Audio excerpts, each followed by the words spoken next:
Cold start. Oh yeah, baby. Just look at all the shiny lights in here once this truck starts up. Even the new wireless charger in the center console here. By the way, if you don't like that, just push the button. They go away. Well, good afternoon, everybody. How y'all doing? Pretty good here, and welcome to the channel. Hey, we're out cruising around in the Tundra today, as you guys can see. And before we get started here, just gonna run some errands and stuff, drive around a little bit, check the miles per gallon, you know, the usual YouTuber truck stuff. But before I get into that stuff, I just wanted to make a little clarification. You know, I put a video up, I don't know when, a couple days ago or so, and I talked about the potential demise of the Tacoma because of the new redesigned Tundra that's coming out, right? You know, if they make the trucks too similar, it's possible that people will just skip right over the Tacoma and go to the Tundra. I mean, if it's close to the same size and all that stuff, right? But I had a few comments, and basically people saying that they didn't think that Toyota was planning to do that, you know, that was the grand scheme of things, that they were gonna, you know, build this new Tundra to take the place of the Tacoma. And that was not my my intent at all. Maybe I wasn't clear enough in the video. I do not for 1 second believe that Toyota is looking to get rid of the Tacoma, to replace it with just one truck, that being the Tundra.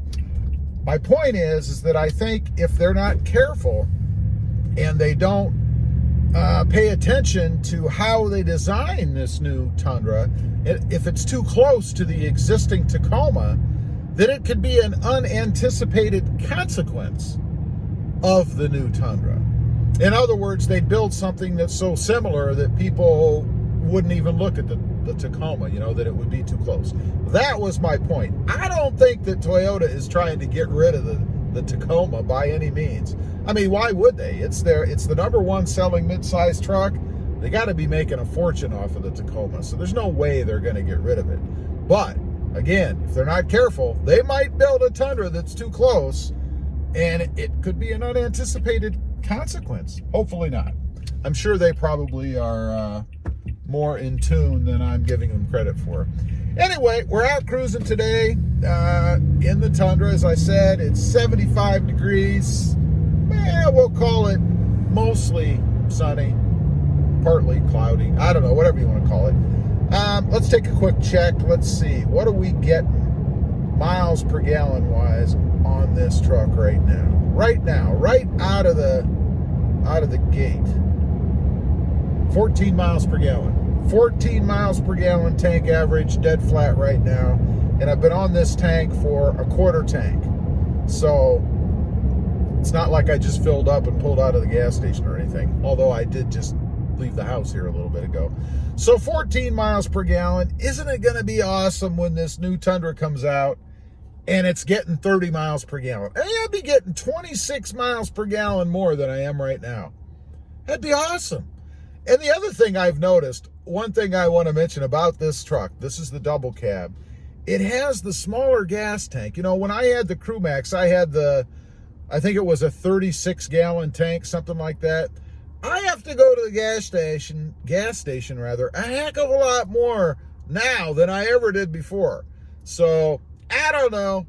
I would say if you're going to get at least the older style Tundras, you're looking at either the new or the used market, it would make sense to go ahead and get one with a bigger gas tank, unless you like stopping off at the gas station every couple of days. Warm start. Not too bad. Okay, get out of this crazy place. You would be amazed. I don't know if you guys can see the cars back there, but how busy this gas station is. You know, here in Texas, it's funny because they have these little, it's almost like a little restaurant in there where they serve food and stuff. So it's busy in the mornings and it's busy in the afternoons, you know, like at lunchtime, where tons of people come to these places and have lunch. You know, where I'm from, it was always kind of a joke, right? To go and have food at a gas station, right? I mean, you know, they always have those hot dog things that are spinning and you think they've been on there for days because who eats at a gas station? But it's completely different here in the South. They have these, they're called stripes, and they have food. They have people in there that are actually cooking on griddles, you know, all kinds of stuff. It's pretty interesting.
Okay, I think we're done running errands. I take that back. I have one more. We're going to get to the point of this video, like the title said. But I am going to stop and have a little bit of lunch, just a little quick bite to eat. So any of you are out there are interested in my strange culinary habits, stay tuned for that. But anyway, on to the topic of the video. What am I going to do with this new Toyota Tacoma I have coming? You know, I've talked about lots of stuff on the channel, but I've been leaning towards something a little bit different now. Something I just thought of recently. You know, I talked about kind of going to maybe an overland or off-road type setup, something like that. But there's something else that really intrigues me. It kind of goes along with those two things. But I'm thinking like an apocalyptic type vehicle, if that makes any sense, right? An apocalyptic type vehicle. You know, and what I mean by that is something that, you know, what happens if there was like a natural catastrophe? You know, I don't know, there's this big earthquake and it wipes out the infrastructure or something, you know? What would you want, or what kind of vehicle would you need to be able to get around, to survive in, if you will? I'm kind of thinking of setting it up sort of along those lines, you know, capable so that you can go off-road when you need to, because obviously if there's that kind of destruction, roads are going to be impacted. You may need to go places that you've never needed to go before. You might just need to get away, you know, and certainly in doing that, you wouldn't stay on the main roads. You're going to need the truck to be equipped with things that you might need in that kind of situation, right? I mean, if you have to be out somewhere and you have to be able to light a fire, I don't know, dig a hole, get yourself unstuck from somewhere, you know, those kind of things. And there has to be places to store those kind of things, and you kind of have to be able to secure them as well, right? I mean, obviously, if you're in that kind of scenario, you're going to have other people probably wanting what you've got. So you have to be able to secure the things that you have to make sure that they stay with you. So I'm kind of thinking along those lines. I know it's kind of a weird idea, maybe. I don't know. But it intrigues me, and I think it would be something fun to do, you know, to have a setup for that kind of scenario. And I think in doing that, like I mentioned, you also kind of cover the other bases as well. It has to be off-road worthy. It may even need to be overland worthy. I don't know. We're going to see. So that's kind of what I'm aiming for right now. Of course, you know, I have plenty of time to think about it because the truck's not due into me until February. For those of you that don't know, that's right, February. I'm hoping that changes and it comes a little bit sooner than that. We shall see. So I'm going to plan along those lines. I already have something coming to kind of make it easier for that kind of a thing. I'm not going to tell you guys what it is yet. It is on order. I did order it over Black Friday because the pricing was so good. I know I'm way ahead of the game here. But that way when it comes, or when the truck comes, I should say, I'll be ready. I'll have this part, and it's going to lead to a couple of other things that I'm going to do too, and will help me to build what I want to build as far as an apocalyptic kind of setup. So anyway, we're off to the McDonald's now. I'm going to grab a quick little snack, so if you want to join me for that, that would be awesome. We'll have lunch together.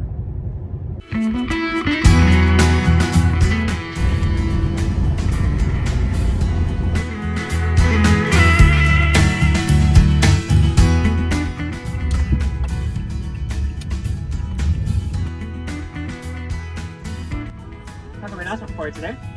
I just need a 4-piece chicken nuggets with barbecue sauce. That's all. Alright, so 4-piece barbecue, it tells me 173, first window, thanks. Thank you.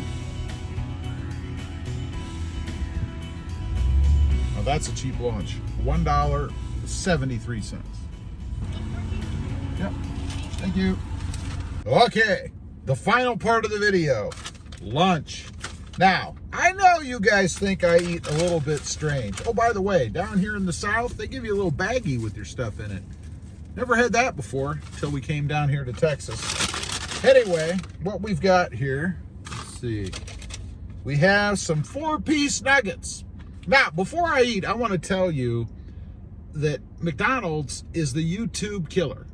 Now, why is that? At least down here in Texas, because they have speakers outside of the drive-thru windows and they play music. That's a copyright problem for us YouTubers. So I can't do my tube thing while I'm going through the drive-thru, at least the windows, because they're playing music. Anyway, what we have here, 4-piece chicken nuggets. You guys can see. And I do eat sauce on them, so I'm going to break my own little rule here. And only barbecue sauce. I like the barbecue sauce. I don't eat anything else. So let's see if I can get this open without spilling it all over the place, because that would suck. All right, we did that successfully. Now we gotta pop open the nuggets box. There you go. There are 4 of them. I did not get a bonus nugget. That kind of sucks. I kind of like it when I get a bonus nugget. So here we go. You got your normal chicken nugget. They're still hot. That's a good thing. Nothing like a cold nugget. Dip a little bit in there. We don't want a ton of sauce. You guys see there? We don't want a ton of sauce on that. Just a little bit. Just a little bit. Because, all right. I haven't had these in I don't know how long. Because I'm on this diet, right? This is the first thing I've had today. This is breakfast and lunch. No sweet tea, but something worse. Anyway, another little dab in there. Take another little dab. So good. One thing about McDonald's, they're consistent, right? You can get chicken nuggets in South Texas, or you can get chicken nuggets in Columbus, Ohio. It doesn't matter. It's always the same. Really do love the nuggets. Probably more than the hamburgers, at least right now. All right, last little bit. There we go. All right, I'm not going to keep you guys on here while I finish the rest of my nuggets. I'm going to eat in peace. Anyway, appreciate you guys watching. Leave a comment down below what you think about my apocalyptic Tacoma build. What do you think of that? Am I nuts? Probably. As usual, appreciate you guys watching. Don't forget to like, share, and subscribe. And we'll see you next time on the web. Have a great day. Bye. That was yummy.